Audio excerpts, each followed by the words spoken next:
ఈ లక్ష్మిని నీవు ఏనాడు తోలనాడకము అని విష్ణువు చెబుతుంది. అంటే ఈ మాట ఎవరు చెప్తున్నట్టు? మన బుద్ధికి చెబుతుందని అర్థం. మానవుల బుద్ధికి ఏం చెబుతుంది? అయ్యా, లక్ష్మి అంటే కేవలం ధనం మాత్రమే కాదు, నీలో ఉన్న బుద్ధి నిన్ను పోషిస్తుంది కదా. ఎందుకంటే ఆ లక్ష్మిని నీకు కాపాడు. అందుకే సరస్వతి వీడని స్థానం ఒకటి ఉంది, లక్ష్మి వీడని స్థానం ఇంకొకటి కదా. అట్లాగే గౌరీ వీడని స్థానం ఒకటి ఉంది. ఆ స్థానాలు మనం గమనించాలి. సరస్వతి ఒకరిని వీడదు. ఎవరైతే తనను అనుసరిస్తారో వారిని వీడదు. ఎవరైతే సత్యం పలుకుతారో, ఎవరైతే ఈ వాక్కును పవిత్రంగా ఉంచుకుంటారో వారిని వీడకుండా ఉండేది సరస్వతి వాణి. సత్యం పలకడం అంటే భగవంతుని గురించే పలకడం, భగవంతుని గురించే చెప్పడం, భగవంతుని గురించే స్మరించడం లాంటిది ఉంది. అదే సత్ అన్నట్టు. అదిగాక ఏది పలికినా ఇట పలకడమే, అట పలకడం కాదు కదా. అట పలకడం అంటే ఆ భగవత్తత్వం తెలిసి పలకడం, ఇట పలకడం అంటే లౌకిక జ్ఞానాన్ని తెలిసి పలకడం కదా. లోకంలో మానవులందరికీ ఇట పలకడం తెలుసు కదా, ప్రపంచ జ్ఞానం తెలిసి పలకడం తెలుసు. కానీ అట పలకడం, భగవత్తత్వం తెలిసి పలకడం చాలామందికి తెలియదు. అది అట పలికిన భవహరమగు నట పలికెదన్ వేరొండుగా పలుకగనేలా అన్నాడు పోతనామతి. అట పలికిన భవహరమగు, అట పలికితే నా జన్మ తరించును, అట పలికెదన్ ఆ విధంగానే పలుకుతాం. వేరుండుగా పలుకగనేలా పలికాడు ఆయన, పలకల. రాజు ఎంత హింసించినా నాకు భాగవతం అంకితం చేయవయా, నీకు రాజభోగాలు ఇస్తా అన్నాడు. ఇచ్చాడా? అన్నమయ్య కూడా ఒక రాజు నా మీద రాయవయా కీర్తన అంటే రాశాడా? ఎందుకు రాయాలా? ఎందుకు రాయాలా వాళ్ళు చెప్పండి? వాళ్ళ బుద్ధి వక్రించలా, వాళ్ళ మనస్సు దేన్ని కోరలా కదా. కేవలం అది భగవంతుడే నా నుండి పలికించాడు, భగవంతునికి అంకితమని వాళ్ళు అలాగే ఉన్నారు కదా.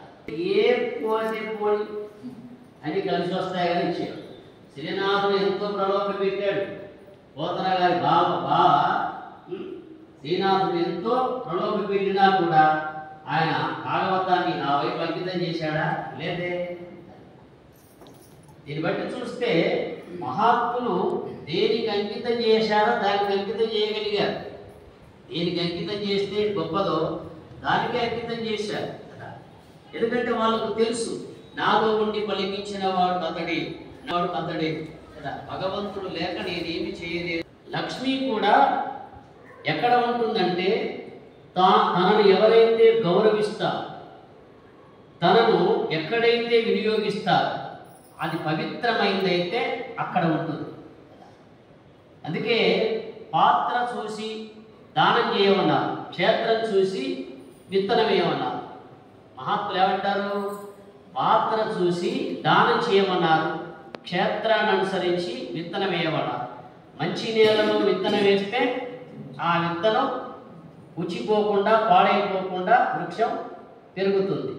మంచి కార్యాలకు మనం సహకరిస్తే మన ధనం ఏమవుతుంది? అది సద్వినియోగం అవుతుంది. దుర్కార్యాలకు వినియోగిస్తే అది దుర్వినియోగం అవుతుంది.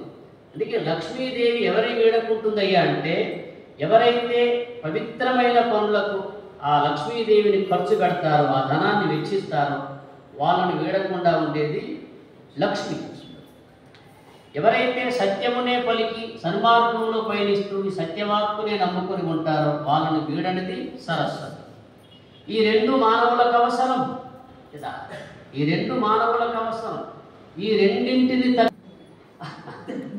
కదా, ఈ రెండింటిని సంరక్షించుకోకపోతే మానవుడిలో ఉన్నది ఇంకోలా ఉంది కదా. అహంకారం అనే భద్రకాలు ఏం చేస్తుంది? ఈ భర్త పెట్టేస్తుంది అంతే.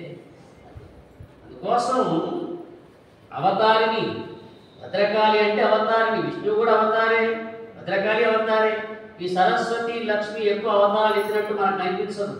కానీ అమ్మవారు గౌరీదేవి ఎత్తినట్టుగా, అయ్యగారు విష్ణుదేవి ఎత్తినట్టుగా మనకు కనపడుతుంది అవతారం.